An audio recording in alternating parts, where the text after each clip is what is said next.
বিসমিল্লাহির রহমানির রহিম।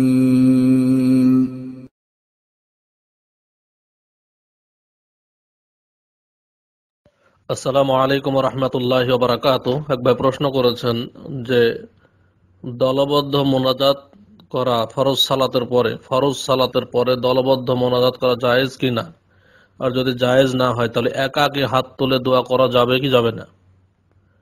জবাবে বলবো যে রাসূলুল্লাহ সাল্লাল্লাহু আলাইহি ওয়াসাল্লাম সাহাবায়ে কেরামকে নিয়ে তিনি ইমামতি করেছেন অনেক বছর যাবত।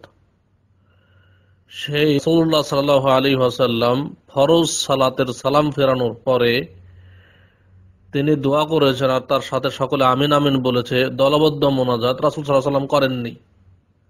যদি এটা সুন্নাত হইতো বা এটা শরীয়ত সম্মত হইতো তাহলে সাহাবায়ে কেরাম রাসূল সাল্লাল্লাহু আলাইহি ওয়াসাল্লামকে নিয়েই দলবদ্ধ মোনাজাত করতেন, কারণ রাসূলুল্লাহ সাল্লাল্লাহু আলাইহি ওয়াসাল্লামের মাধ্যমে দোয়া করাটাই হচ্ছে সর্বোত্তম। কিন্তু ফরজ সালাতের পরে রাসূল সাল্লাল্লাহু আলাইহি ওয়াসাল্লাম সাহাবায়ে কেরামকে নিয়ে দলবদ্ধ মোনাজাত করেননি, বরং একাকী দোয়া করেছেন সবাই।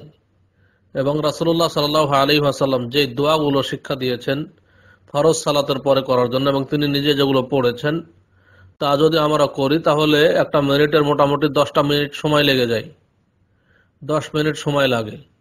কিন্তু এই প্রচলিত দলবদ্ধ মোনাজাত চালু হওয়ার কারণে হাফ মিনিট মোনাজাত হয়। হাফ মিনিটের কারণে এই মোনাজাতের মাধ্যমে সুন্নতি দোয়াগুলো উঠে গেছে, সুন্নতি দোয়াগুলো আর কেউ পড়ে না। এজন্য সবাই নিজে নিজে দোয়া করুন।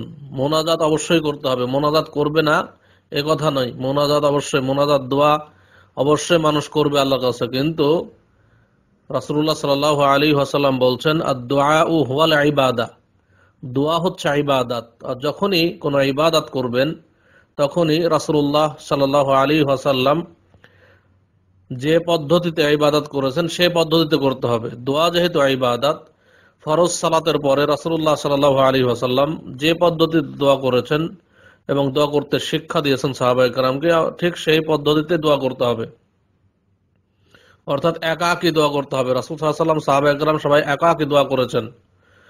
আর দোয়া করার আদব হাত তুলে দোয়া করা, অতএব একাকী হাত তুলে দোয়া করতে পারেন যে কোনো সময়, কোনো সমস্যা নেই। আপনি ফরজ সালাতের পরে একাকী হাত তুলে দোয়া করতে পারেন, এতে কোনো সমস্যা নেই, শরীয়তে বাধা নেই, কারণ দোয়া করার আদব হচ্ছে হাত তুলে দোয়া করা। অতএব এটা করতে পারেন, কিন্তু দলবদ্ধ মোনাজাত এটা রাসূল সাল্লাল্লাহু আলাইহি ওয়াসাল্লাম করেন নাই, সাহাবায়ে কেরাম করেন নাই, এজন্য এটা থেকে বিরত থাকতে হবে। আশা করি উত্তর পেয়েছেন। আসসালামু আলাইকুম ওয়া রাহমাতুল্লাহি ওয়া বারাকাতুহু।